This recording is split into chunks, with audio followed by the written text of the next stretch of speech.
Hello children. So we are coming to the conclusive part of this chapter, pressure. We have finished liquid pressure. Now atmospheric pressure also we are about to finish, about to end, and this is the last part which is going to be very interesting. Let me start with a 2-mark question. There is a standard 2-mark question. How does the change in atmospheric pressure helps us to know about the weather in advance? Once again I repeat, how does change in atmospheric pressure helps us to know about the weather in advance? Okay, so that's what I told you. It is about weather forecasting and how it is going to help. There is a change in the atmospheric pressure, but how we are understanding. So we are going to start from the scratch. So I'm going to teach in a different way, but in your textbook they are given like a paragraph. I don't want you to read the paragraph. When I'm making notes also, I will give you the same method how I have explained the video. You also follow the same. Okay, so let's go. So atmospheric pressure is affected with two factors. One is the temperature. Certainly you will know temperature plays a very important role. So during summer the temperature will be more. That means it shows that the weather is very hot.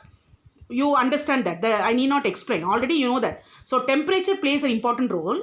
And one more is humidity. In other words, instead of humidity, you can say amount of water vapor present in air. That is the meaning of humid or humidity.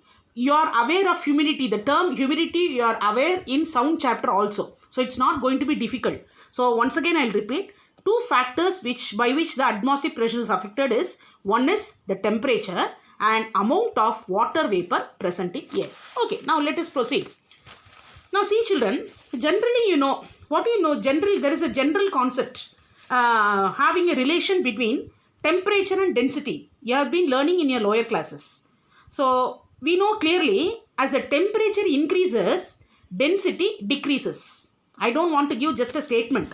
Physics is not only with statements, it needs explanation also. So I have taken an example.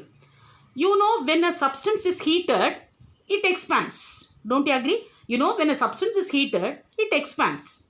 So when you are heating, what happens? The temperature increases. And what will happen? The spacing between the molecules also increases. Therefore, you will say volume increases. So in turn, what will happen if volume is increasing? That means the spacing is more. What happens? The density, the denser, it loses its density or it is losing its thickness. So automatically you will say density decreases. Of course, mass remains constant. So I have drawn a straight symbol. So when a body is heated, this is a relation. Already I have been telling this relation right from 7th standard for the students whom I am handling. Okay. So as the temperature increases, I put an upward arrow. What is happening? Density decreases, downward arrow. Volume increases and mass remains constant. Temperature increases, density decreases, volume increases, mass remains constant. Now, this is one part. So it is just like a story. So one part of the story is over, come to the other part. Okay. So now you know very clearly, decrease in density refers to humid air. So in sound chapter, you have understood this. I have explained there. Once again, I will explain here also. So density of humid air is less than density of dry air. You should understand this. It's very important for you to understand. Okay. So density of humid air is less than density of dry air. How do you understand? Humid air consists only of water vapor, where you will have only H2O. So the mass, what is that? It goes up to 18 gram only. But when you talk about dry air, it consists of many gases. Like the dry air consists of lot many gases. That is oxygen, nitrogen, carbon dioxide, carbon monoxide also to some extent you would have learnt in your biology or chemistry. Okay, so automatically the mass accounts more for dry air. So the density, if the mass is more, density also will be more, is it not? So the density of dry air is more than the density of humid air, or density of humid air is less than density of dry air. I think you should get this point. If you don't understand this, further you will not understand the next concept. So please watch the video once or twice, then only we will understand the whole lot. Okay, let's come to the point. We are going to connect two stories. First story I finished, is it not? Let us connect that story. So let me bring ATM to the picture. Now ATM means, see children, every time I won't say atmospheric pressure. Instead of atmospheric pressure, I will say ATM. Okay. So let me bring ATM to the picture. Already, see, I told you in the previous part, I told that ATM is directly proportional to density. Is it correct or not? Just in the part, the previous part I told you, density and atmospheric pressure are directly proportional. As the density decreases, atmospheric pressure also decreases. But when the density is decreasing, it decreases in a non-linear pattern. Please keep on recollecting, okay? So this condition is very important.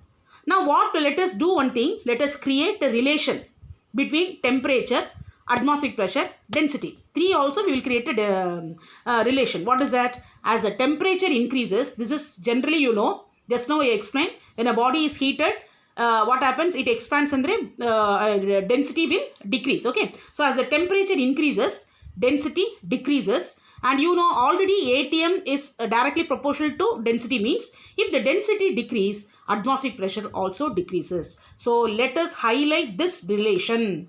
With this relation, you are going to answer any question so easily about this weather forecasting. Okay, we are going to that. Interesting, very interesting it will be. So as the temperature increases, density decreases, atmospheric pressure also decreases. Okay, let us come to weather forecasting. Let us check it up, children. How do they do this weather forecasting? I think I have downloaded a video for this also. I will send that video to your group. Later you can watch and understand.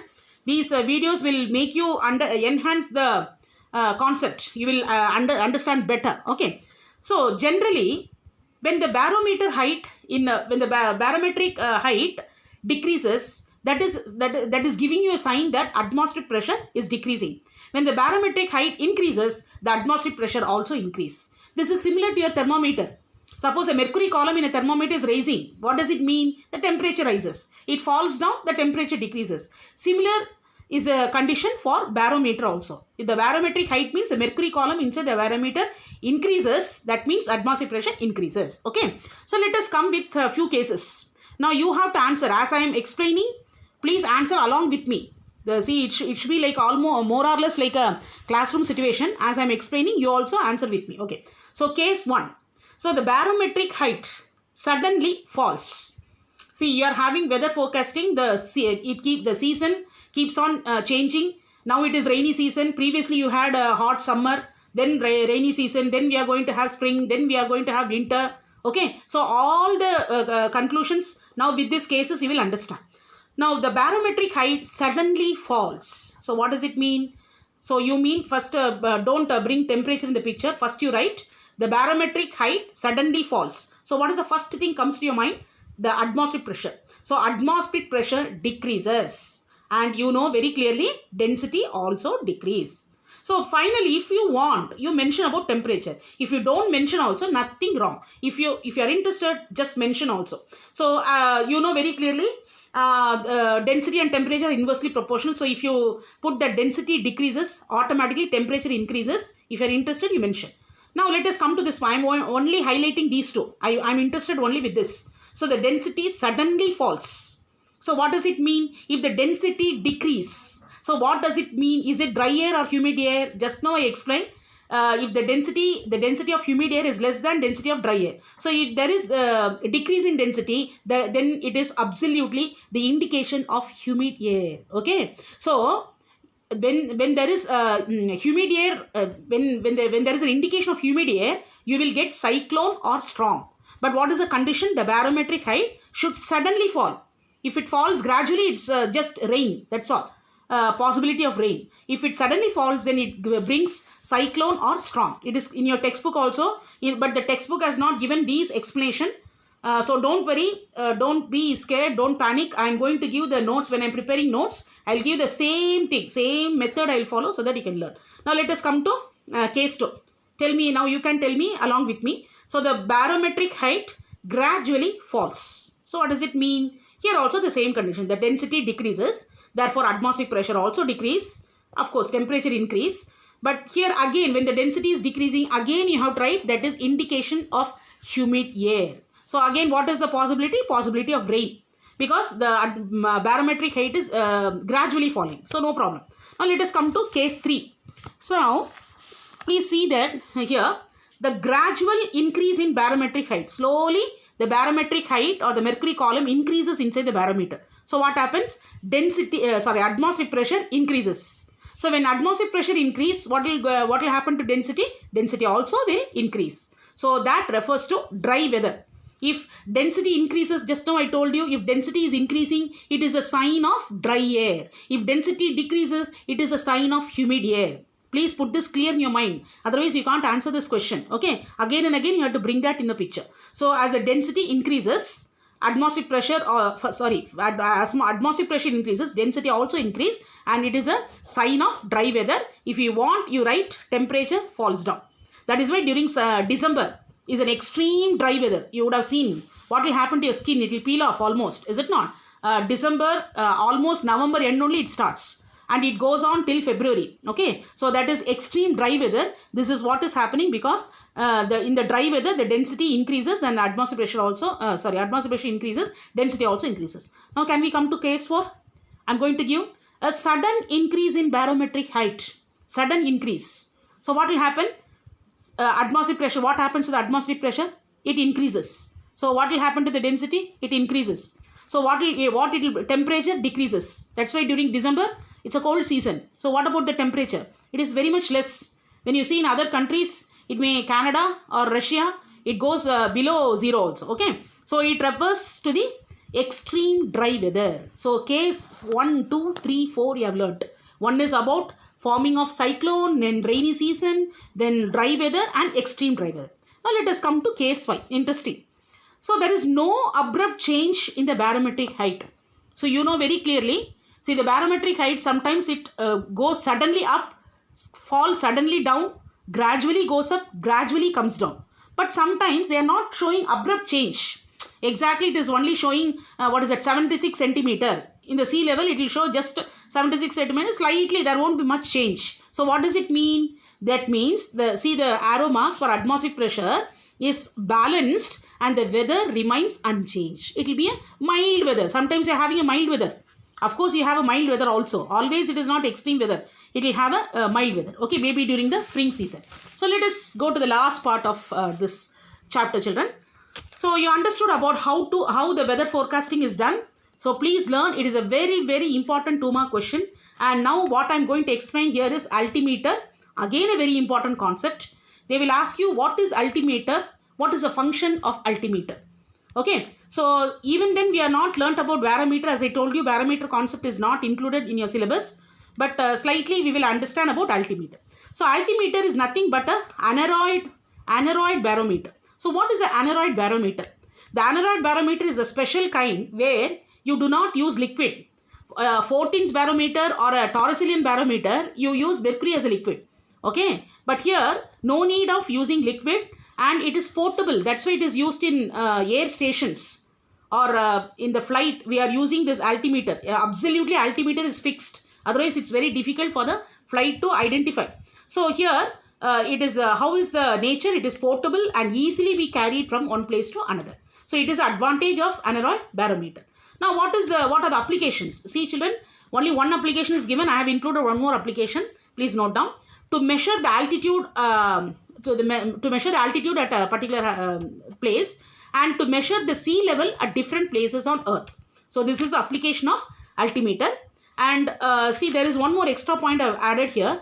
A barometer which is used to measure the atmospheric pressure can also be used to determine the altitude of the place above the sea level. If you are interested, you learn this point also.